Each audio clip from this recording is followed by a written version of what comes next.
Good evening, नमस्कार, बहुत बहुत स्वागत है। मैं हूं अमित सिंह। आज हम बात करने जा रहे हैं सुप्रीम कोर्ट के एक बड़े फैसले की, कैसे उसने पूरी तस्वीर बनी दी क्रीमी लेयर को लेकर। जी हां, जिसने लाखों छात्रों और युवाओं के भविष्य के रास्ते का एक बड़ा फैसला दिया है, जिससे तस्वीरें खुल गई हैं। सुप्रीम कोर्ट ने अन्य पिछड़ा वर्ग यानी ओबीसी की क्रीमी लेयर को लेकर एक बड़ा और ऐतिहासिक फैसला सुनाया है। अक्सर आपने सुना होगा कि अच्छी आय होने के बावजूद कई उम्मीदवार आरक्षण का फायदा नहीं ले पाते, लेकिन अब कोर्ट के नियमों को साफ कर दिया है।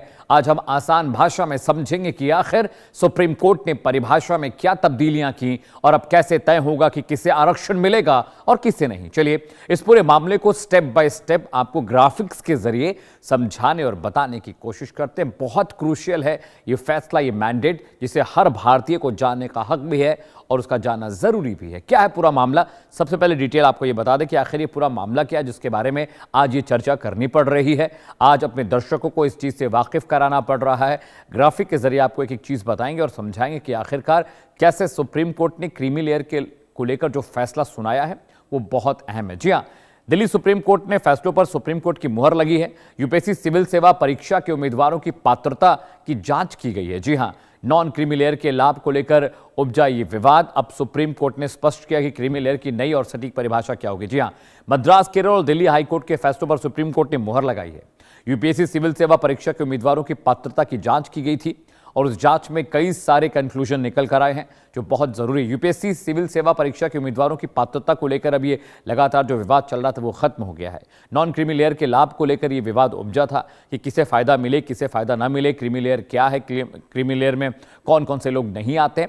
तो सुप्रीम कोर्ट ने क्लैरिफाई किया कि क्रीमी लेयर की एक नई और सटीक परिभाषा के जरिए सबको समझाने और बताने की कोशिश होगी कि क्या कुछ चल रहा है और कैसे आने वाले वक्त में ये क्लैरिफिकेशन हो जाएगा।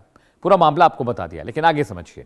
सुप्रीम कोर्ट के जस्टिस पीएस नरसिम्हा और जस्टिस आर महादेवन की बेंच ने एक अहम कानूनी स्पष्टीकरण दिया है। मामला यूपीएससी के उन उम्मीदवारों से जुड़ा है जिन्हें ओबीसी नॉन क्रीमी लेयर का लाभ मिलने से दिक्कतें आ रही थी।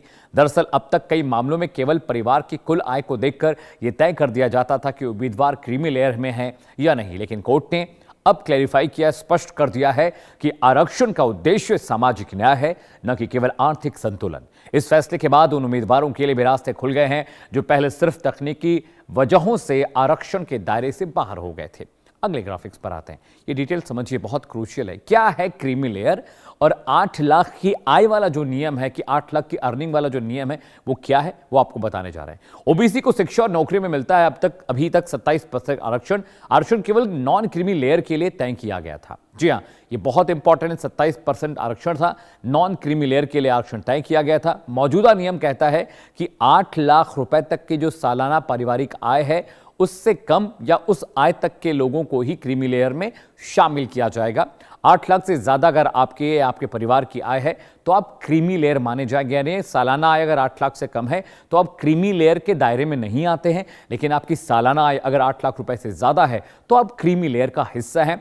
सुप्रीम कोर्ट ने अपने फैसले में यह स्पष्टीकरण दे दिया है, जिसे लेकर क्रीमी लेयर को लेकर लगातार सवाल जवाब और विवाद हो रहे थे। अगले ग्राफिक्स पर आते हैं, आपको डिटेलिंग बताते हैं आखिर किस तरीके से। और देश में फिलहाल संवैधानिक व्यवस्था के तहत ओबीसी वर्ग को 27% आरक्षण दिया जाता है, लेकिन इसमें एक पेज क्रीमी लेयर का है। सरल शब्दों में कहें तो ओबीसी वर्ग के जो लोग सामाजिक और आर्थिक रूप से काफी मजबूत हो चुके हैं उन्हें क्रीमी लेयर कहा जाता है और उन्हें आरक्षण नहीं मिलता। इसके लिए सरकार ने 8 लाख रुपए सालाना आय की सीमा तय कर दी है। सुप्रीम कोर्ट ने टिप्पणी की है कि क्रीमी लेयर का मकसद यह सुनिश्चित करना है, इंश्योर करना है कि पिछड़ों में जो सचमुच पिछड़े हैं उन तक फायदा कैसे पहुंचे। लेकिन कोर्ट ने यह भी जोड़ा कि नियमों की व्याख्या ऐसी नहीं होनी चाहिए जो हकदार लोगों को बाहर कर दे, यानी जिनका हक है उनका हक बढ़ना नहीं चाहिए। 8 लाख से ज्यादा किया है, 8 लाख से कम किया है, 27% आरक्षण का जो क्राइटेरिया था उसे लेकर अब सुप्रीम कोर्ट ने क्लैरिफिकेशन दिया है।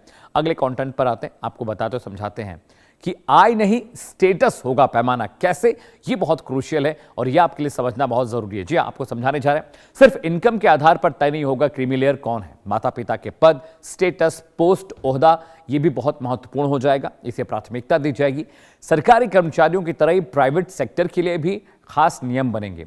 राज्यों को नई पॉलिसी बनाने के लिए इसे लेकर निर्देश भी दिया गया है, यानी राज्य नई पॉलिसी बनाकर इस पर आगे से क्रियान्वयन होगा ताकि आने वाले वक्त में क्रीमी लेयर को लेकर जो विवाद हो रहा है, जो नाराजगी है, वो खत्म हो जाए। जी हाँ, अब इसके मतलब क्या है, इसके मायने और मतलब समझिएगा। कि जब भी कोई पॉलिसी बनती है, राज्यों को निर्देश इसलिए दिया जाता है कि आने वाले वक्त में वो चीज़ें और बेहतर कैसे होंगी, कैसे उनमें चीज़ें अच्छी हो पाएंगी। नेक्स्ट आते हैं। जी हाँ, कानूनी बारीकियों को समझें तो ये विवाद साल 1993 के एक सरकारी आदेश और 2004 के एक क्लैरिफिकेशन लेटर के बीच था। 1993 के नियम में कहा गया था कि खेती की आय और वेतन को 8 लाख की सीमा से नहीं गिना जाएगा, लेकिन 2004 के एक पत्र ने प्राइवेट और पीएसयू में काम करने वालों के लिए इस नियम को उलझा दिया था। सुप्रीम कोर्ट ने अब 2004 के उस हिस्से को अमान्य करार दिया है। अब बैंक, पीएसयू यानी पब्लिक सेक्टर अंडरटेकिंग्स, यूनिट्स या प्राइवेट सेक्टर में काम करने वाले बच्चों को क्रीमी लेयर स्टेटस तय करते समय उनके माता पिता के पद की तुलना सरकारी अधिकारियों के पद से की जाएगी, न कि केवल उनकी बढ़ी हुई सैलरी। यानी पूरे परिवार का बैकग्राउंड, माता पिता का बैकग्राउंड भी चेक किया जाएगा। उसके बाद डिसाइड किया जाएगा कि भाई फलाना कैंडिडेट क्रीमी लेयर में आता है या नहीं। अगले ग्राफिक्स पर आते हैं। अगला कंटेंट आपको बताते और समझाते हैं कि आखिर ये जो डिटेलिंग हम कर रहे हैं, इस डिटेलिंग का मतलब क्या है।